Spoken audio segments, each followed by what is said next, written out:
Chers amis téléspectateurs, merci d'être fidèles au rendez-vous de l'émission Réflexion.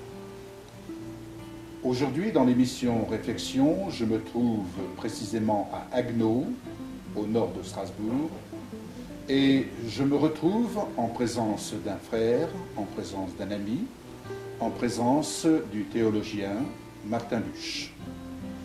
Et c'est avec lui que nous allons passer ces instants, et je vous invite vraiment à avoir des oreilles grandes ouvertes, mais surtout à avoir un cœur grand ouvert pour écouter ce que notre frère Martin va nous partager. J'aimerais tout simplement introduire cette émission sur un songe que j'ai eu il y a quelque temps. Dans ce songe, je me retrouvais devant la croix, comme chacun d'entre vous, certainement, vous vous retrouvez devant la croix. Et devant cette croix, nous étions là à être reconnaissants au Seigneur pour son œuvre qu'il a réalisée pour chacun d'entre nous, pour vous et moi, cette œuvre qui nous introduit aujourd'hui de l'autre côté de la croix. Et c'est là que vraiment j'ai été fortement interpellé, en ce sens que je me voyais avec toute une foule qui était là derrière moi, des frères, des sœurs, peut-être vous-même. Et j'étais là devant cette croix avec les vêtements que nous pouvons avoir, mais pour certains d'entre nous, des vêtements usés, d'autres c'était des pièces, des pantalons faits avec des pièces, enfin tout ce qui était usagé. Et c'est alors que je vous lançais un appel, et je lançais un appel à l'Assemblée. Et en lançant cet appel à l'Assemblée, je leur ai dit, ne restez pas là devant cette croix, mais le Seigneur nous appelle à aller de l'autre côté de la croix. Et c'est à ce moment-là que j'ai traversé la croix, je suis passé au travers de la croix, et je me suis retrouvé de l'autre côté de la croix. Et dans les 2-3 secondes qui ont suivi, j'avais changé de vêtements, c'est-à-dire que je me suis présenté à l'Assemblée avec des vêtements de gloire. Et en vous disant ceci, voilà ce que le Seigneur a pour nous. Alors, Martin, merci pour ces instants que nous allons passer ensemble avec les téléspectateurs. Et dans ce que je viens de dire, je me tourne vers toi, le théologien.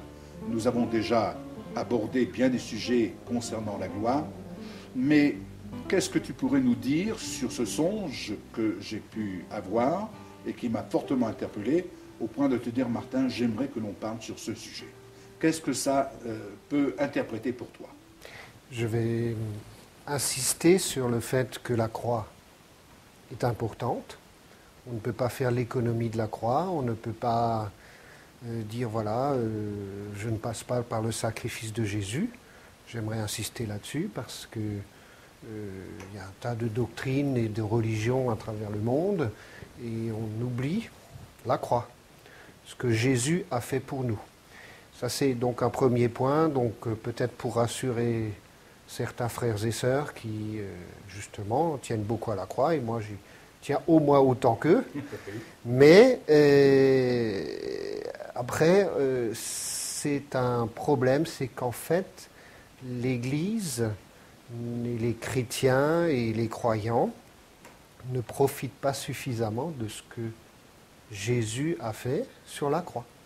Les bénéfices que nous pouvons retirer de la croix.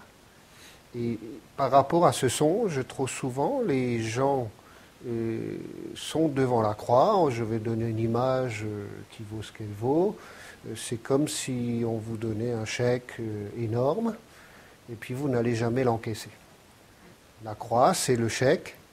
Oui. Après, vous allez encaisser et vous n'allez pas seulement encaisser ce qu'il y a sur le chèque, mais après vous allez pouvoir dépenser et profiter de ce que ça vous a rapporté, ce qui est marqué sur ce chèque. Et c'est en fait le gros problème de l'Église en général, c'est qu'on ne profite pas suffisamment de ce que nous a rapporté la croix.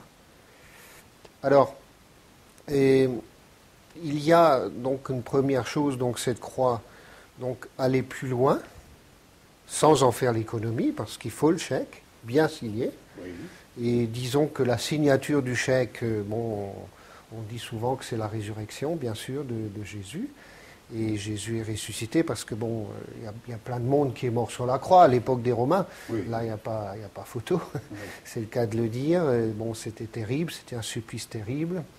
Simplement, Jésus, lui, dans sa perfection, est mort sur la croix. Il ne le méritait pas, il ne méritait pas la mort. Donc, il a pu y avoir un effet de substitution pour nous. Et donc, il est ressuscité. C'est la signature du chèque. Et maintenant, allons-y. Le chant est ouvert, la bénédiction est ouverte, le Saint-Esprit peut faire son travail, peut rentrer dans les gens, mais pas seulement rentrer dedans, mais les revêtir, c'est la Pentecôte. Et après, on peut dire qu'il y a des versets, et je reviens au songe, qui disent « revêtez Christ ». Revêtez Jésus-Christ, et allons encore un peu plus loin dans l'Apocalypse ou la Révélation, où Jésus nous invite à revêtir des vêtements nouveaux, à revêtir des vêtements qui sont propres, parce que les chrétiens de la Odyssée, notamment, étaient nus, pauvres, aveugles et nus. Donc la solution, c'est de s'habiller. Quand on est nu, on s'habille.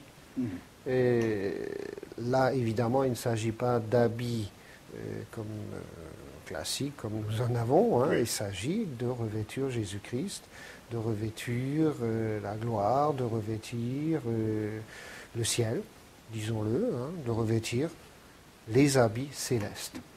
Et à partir du moment où on est revêtu, c'est bon pour certains, on peut reprendre ces images de l'armure, cuirasse, le casque, etc. Éphésiens 6. Mais on peut aussi prendre d'autres images, le beau revêtement, la robe blanche, tous ces thèmes que l'on retrouve dans les textes bibliques.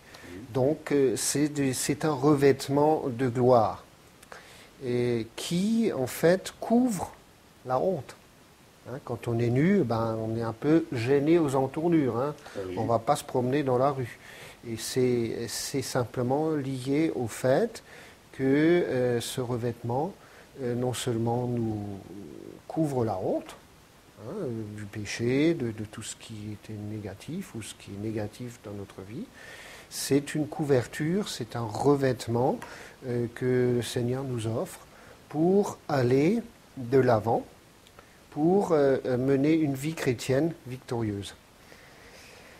Donc, quand on n'est plus dans la honte, quand on est habillé de vêtements célestes, on peut commencer à faire le travail, parce que ce vêtement, ce n'est pas simplement le fait de couvrir la honte, de couvrir la nudité, de couvrir ce qu'on était avant d'être passé par la croix.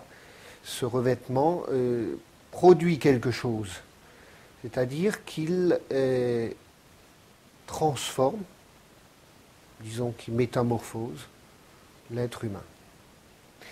Et c'est tout à fait intéressant de se rendre compte que le revêtement de Jésus-Christ n'est pas simplement une image. Alors, c'est vrai que dans les épîtres, dans le Nouveau Testament, on se rend compte que Paul parle beaucoup d'images, de symboles, pour dire, voilà, maintenant on est revêtu, on est revêté des habits neufs, revêté Christ, etc., etc. Oui. Et tout ça, c'est très bien. Mais je pense que si on va un peu plus loin, et Paul parle de ce qu'on appelle la rédemption du corps, le rachat du corps, notre corps physique, et le revêtement d'habits célestes implique carrément la disparition, je vais peut-être choquer quelques-uns, du symbole. Parce que le symbole, qu'est-ce que c'est ? C'est symbalo en grec, ça veut dire jeter ensemble une réalité céleste avec une réalité terrestre. Oui. Alors que si on regarde le projet, le bénéfice de la croix qui implique l'esprit de résurrection, ou de l'enlèvement, ou de la montée au ciel, ou de la gloire, ou de la rencontre réelle avec Jésus-Christ glorifié. Ça veut dire quoi? Ça veut dire simplement que la réalité céleste, entre guillemets, mange la réalité terrestre. D'accord. C'est ça peut-être la différence entre ce qu'on avait compris jusqu'alors. Oui. Parce que le symbole dit, voilà, et il y a le céleste qui descend quelque part, il y a une mise en commun des réalités célestes au niveau peut-être intérieur, au niveau de la pensée, au niveau de notre esprit, au niveau de notre âme, mais ça n'allait pas plus loin. Il faut que ça aille au niveau de notre corps, c'est-à-dire de l'être entier. Et si nous regardons les textes bibliques une fois de plus, on se rend compte que l'être humain est une globalité, une entité. Oui. Et pour un petit peu faire de l'humour, si je donne une claque à quelqu'un, je ne peux pas dire « Ah bah oui, bah c'était pas moi, c'était mon corps qui a donné la claque » ou la caresse, c'est comme on veut. Oui. Et finalement, ben non, c'était aussi moi. Et moi, je suis esprit, âme et corps. Et c'est une entité globale qu'on ne peut pas séparer. Et on ne peut pas la séparer dans le processus de salut et de rédemption. Et ça apparaît clairement dans Romains 8, où il est marqué que la révélation des fils et des filles de Dieu, c'est la rédemption, alors on pourrait dire de l'âme, de l'esprit, ou non, c'est la rédemption du corps. Pourquoi? Parce que le corps, c'est ce qu'on voit. C'est ce qui est en train d'être filmé là. On ne voit pas mon âme, on ne voit pas mon esprit, je regrette. Eh oui. Et donc, en fait, on se rend compte que le symbole, c'est justement qui devrait disparaître. On parle beaucoup, dans l'interprétation de l'Apocalypse, de symboles. Une réalité symbolique, d'images qui expliquent un certain nombre de choses, d'autres réalités terrestres. Alors c'est un type d'interprétation. Mais je pense qu'on peut avoir une autre interprétation des choses, c'est que l'on passe dans le réel. C'est-à-dire que le céleste, le réel céleste, et que le réel céleste, entre guillemets, mange, absorbe le terrestre. Et on doit se dire, voilà, d'habitude, d'accord, le céleste absorbe le terrestre, une fois que le terrestre a bien fini de pourrir à 2 mètres sous terre, dans un cercueil. Ouais. Alors là, on monte, l'âme et l'esprit vont se promener, et on reçoit le corps céleste. Mais la Bible dit clairement qu'il y a la rédemption du corps. La Bible montre que Jean, après les lettres aux 7 églises, est monté. Oui. Et c'était avec son corps, mais il fallait qu'il ait un corps, entre guillemets, glorifié pour pouvoir tenir le choc devant la vision céleste. Ça n'est pas possible autrement. Nul ne peut voir Dieu, c'est vrai, mais avec ça, avec le steak qu'on a, il faut bien dire. Voilà. Et pour ce faire, il faut absolument que le corps soit transformé. Il y a un terme que Paul même emploie, nous sommes métamorphosés, transformés, parce que le terme métamorpho est beaucoup plus intéressant en grec, nous sommes transformés de gloire en gloire. Alors, ça veut dire quoi? De gloire en gloire. C'est qu'il y a une progression. Il y a quelque chose de progressif. Et la gloire, qu'est-ce que c'est? C'est la renommée, c'est le nom, c'est l'identité, au fait. En fait, c'est l'identité de Dieu sur nous. Alors, Dieu, son identité, ce qu'il est sur nous, en nous, ça veut dire que c'est sa présence. Mais une présence qui fait osmose avec nous. C'est-à-dire que, non pas que nous devenions Dieu, mais nous sommes intégrés dans Dieu. Et lui, il vient sur nous, donc nous sommes intégrés, et lui s'intègre en nous aussi. Ça, c'est Dieu en nous, Jésus en nous, mais nous en lui, nous sommes intégrés. C'est une osmose parfaite. On entre dans l'unité parfaite, voilà. Voilà, c'est ça le but. C'est le but. C'est ça le but, et rien d'autre. C'est-à-dire que c'est cette relation totale d'osmose, de fusion, je dirais presque de fusion, c'est encore mieux, puisqu'on est dans le cadre du feu. On voit bien que Jésus-Christ glorifié, il brûle, hein, c'est du feu.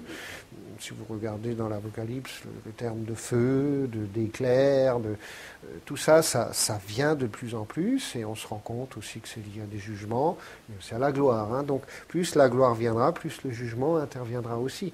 Et nous savons que le feu, en tant que tel, peut être une bénédiction, quelque chose de fondamentalement positif. On va se chauffer la maison, on va cuire les aliments, etc., etc. Mais quand il y a un incendie, ou quand il y a un éclair qui tombe, ou quand il y a un volcan qui crache sa lave, ça peut être un jugement terrible aussi.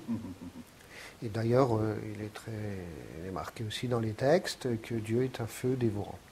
Alors, comment est-ce que ce revêtement, cet habit, qui est un habit de feu en fait, un habit de lumière, un habit blanc, hein, c'est ce qu'on retrouve, un habit brillant, quand c'est une armure dorée ou argentée, brillant. Je ne peux pas te couper, mais c'est ce qui m'a fortement interpellé justement, c'est ce coup de projecteur qu'il y avait sur moi, disons, dans ce songe, et de voir ce changement de vêtements, mais un changement radical, et un vêtement qui était blanc,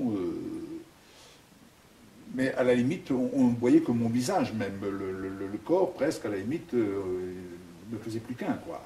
Voilà. Hein?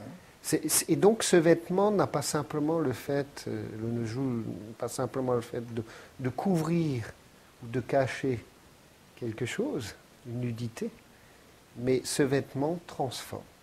Il a un effet non pas seulement il ne cache plus, il transforme, il change, il métamorphose.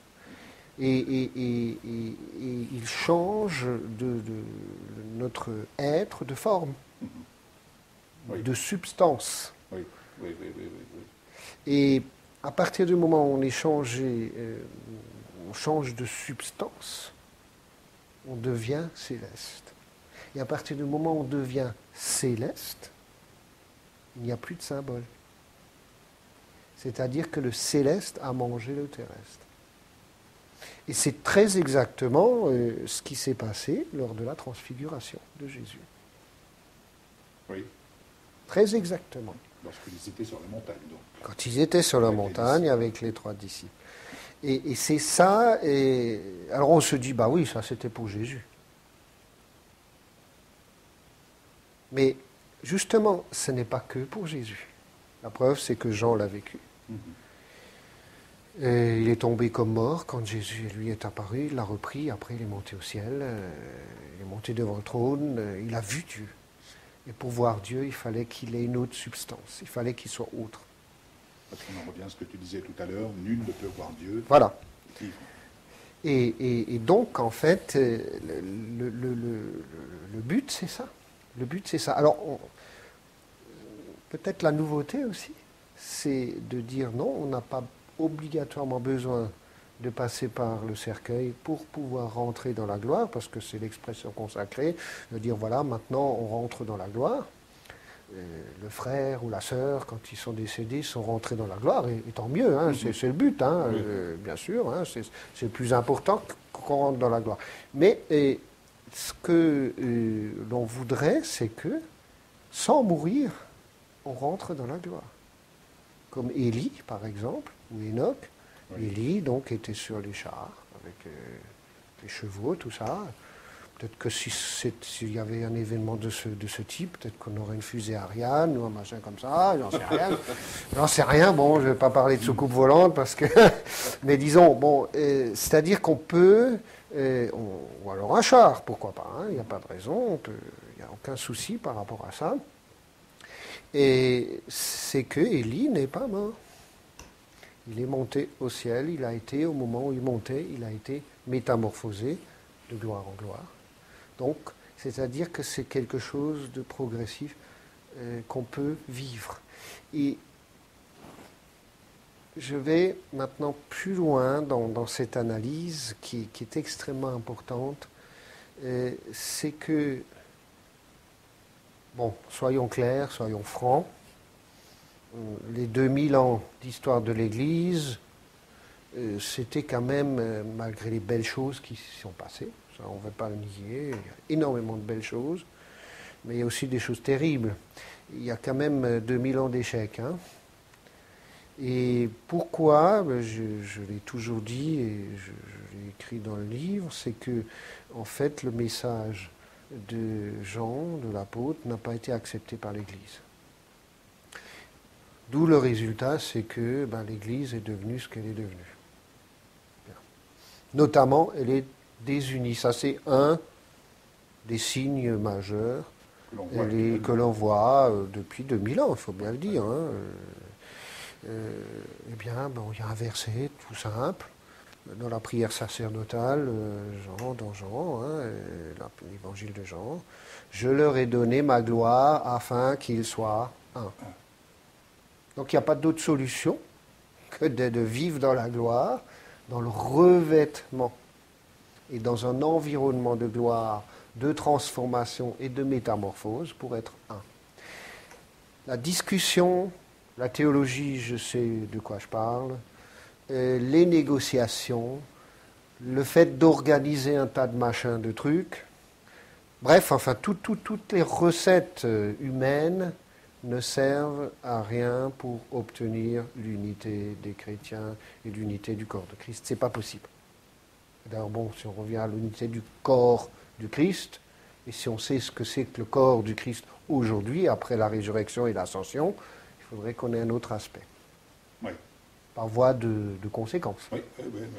Donc, ce revêtement, cette métamorphose, cette transformation, cette transfiguration.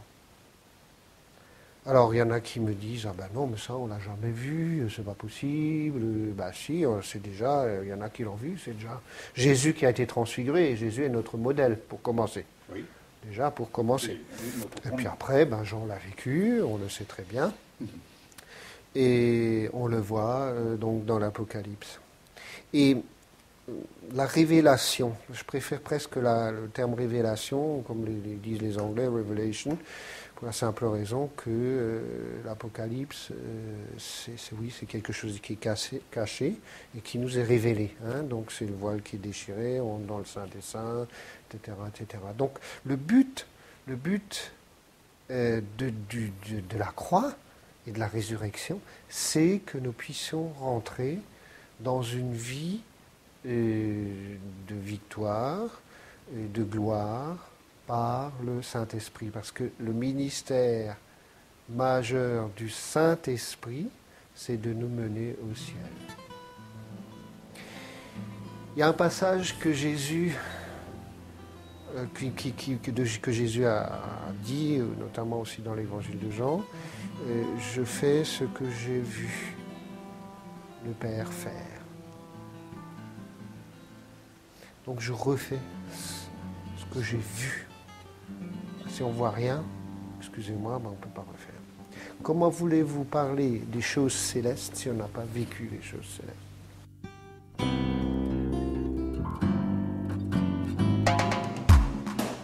Vous pouvez recevoir le magazine Vie comblée sur simple demande écrite, adressée à TV Vicom, 8 avenue du Gouverneur Pierre Delsalle, 17 200 Royan, France.